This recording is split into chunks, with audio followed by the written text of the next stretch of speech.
So I'll start at the top with my least favorite, which is this iControl. I'm not really impressed with this controller, and I shared it in my video because it kind of feels a little old and a little dated, and that it might be. I'm not sure when this controller came out, but it just feels old. Feels like 2010, 2009 in my hand. That's what it feels like, and it might just be. I don't know. I cannot remember. But I don't like the fact that it has these little bitty baby pans. That's kind of, you know, a drawback to me. The joystick was the funnest part of that, because you can actually use this joystick to control your mouse on your keyboard, believe it or not. And the fade, but I love the fact that it has like real faders, like real mixer faders. Like I put my finger in there, it cuffs. It's just like controlling a mixer. So the plus on this is that you get actual mixer faders and a joystick where you can control your mouse if you want to. Other than that, it's really, really thick, really, really heavy. It's durable, so that's a plus because of the thickness and the heaviness, but it just feels dated. Something like this, the way it feels, I would pay $39 for it. I would pay half what they're asking for it. I don't think it's worth $75. I think it's worth more like 35. I'm really not impressed with this. I wouldn't use this. I wouldn't keep this in my bag at all. Moving on, the Behringer X Touch Mini. I think this is a really, really cool controller.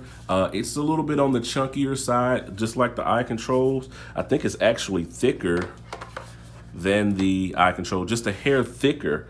But even though it's thicker, it's light. It's really light, really, really light. It's not heavy at all. It's durable. It feels durable. But you, instead of faders, the drawback to this one, now you have one fader here, which is cool, but the drawback is that it doesn't have 8 faders. They give you 8 knobs that you can kind of control volumes with. They have this really nice, you know, fader right here. If they had 8 of these on here, I would definitely be in love. This would probably be my favorite controller, but they do have one that has all 8 and it's more expensive. Like I said, that's that plus $200 range one. I would recommend this if you don't mind the knobs. You have some assignable buttons here. You have your transport controls and you have a master fader. It does what it needs to do. I think it's really, really cool. Now moving along to these over here, I'm gonna cover these in the same breath, and I'm only gonna pull one of them up because these are, and if you didn't see my video on it, you don't know what I'm talking about. These are the same controller. The Pyle and the Worlde, these are the same freaking controllers. This is pretty cool. These both the Pyle and this one are pretty much cool. You have a crossfade on here, which I haven't really found a use for. Maybe if you do lighting, if you're using this for lighting, you can use it to fade in lights or do some stuff like that maybe with it, which would be kind of cool. But I think it's supposed to be used to fade from one track to the other. You can use it for some stuff, but you could probably map this and just use it as another volume slider, maybe as a master volume slider. You do have a knob here. It's not clickable. It's not like a secondary, like some knobs, they have like a secondary click function where you can move and then you click, kind of like on the X Touch. On the X Touch, when I move here, I can actually click it down and get a secondary function. That doesn't have that. It's just and it's not bi-directional, like where you can like click here, click left, click up and down. It's just a strictly a knob. Then you got 2 assignable buttons here. You got your mute button. It's just a strictly one button here that you can use as either a mute or solo. Volume sliders, they feel decent. They feel really good. This is a good buy. Both of these live in the $47 range. So they're a pretty good buy.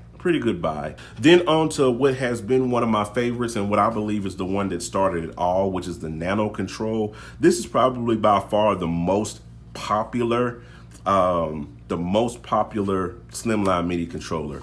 It is very slim, very thin. It won't take up a lot of room on your setup. Lives in the $60 range.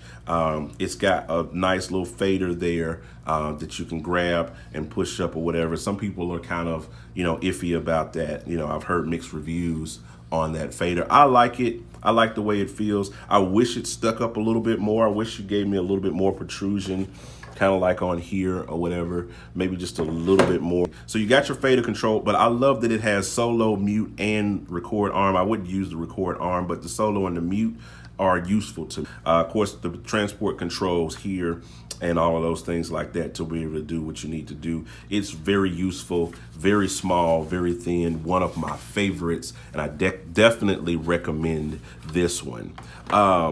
Moving along, the Midimix is one that I have used quite extensively over the last year. I've talked about in other videos how I use this in my setup to control volumes.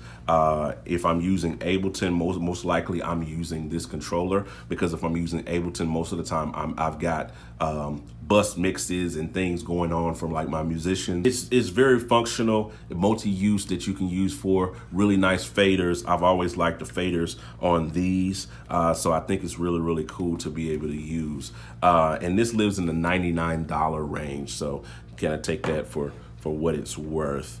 Comes with Ableton, comes with Ableton Live Lite. And I didn't really mention software with any of these others. Korg comes with a lot of software, a lot of stuff. You can check it in the individual videos. These two really didn't come with any software. Behringer, it came with, what did it come with? It came with something. It's in the video. I'll put the link, the video in the description, put it up in the cards, and you can see what this one came with, but it came with some software. This comes with nothing. I think they say that you get Reaper with it, but I'm not even gonna recommend that. And then the last one that I wanna talk about is the NanoKontrol Studio. Now this controller has become my new favorite, mainly and primarily because of one thing, and that's wireless Bluetooth control. I really, really, really, really, really, really love that.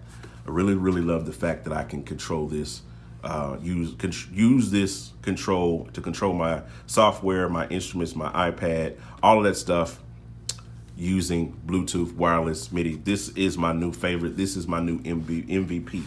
So that's it. I hope this video helped you. I hope it blessed you. I hope it gave you some insight into the world of USB slimline controllers and all of that good stuff like that.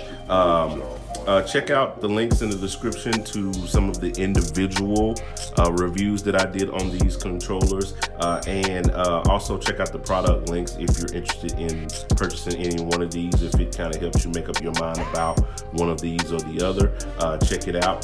They are affiliate links, so the channel does get a little bit of a kickback if you decide that you want to use these products or what have you by using those links. All right, appreciate you guys hanging out. I'll talk to you guys on the next video. I'm out.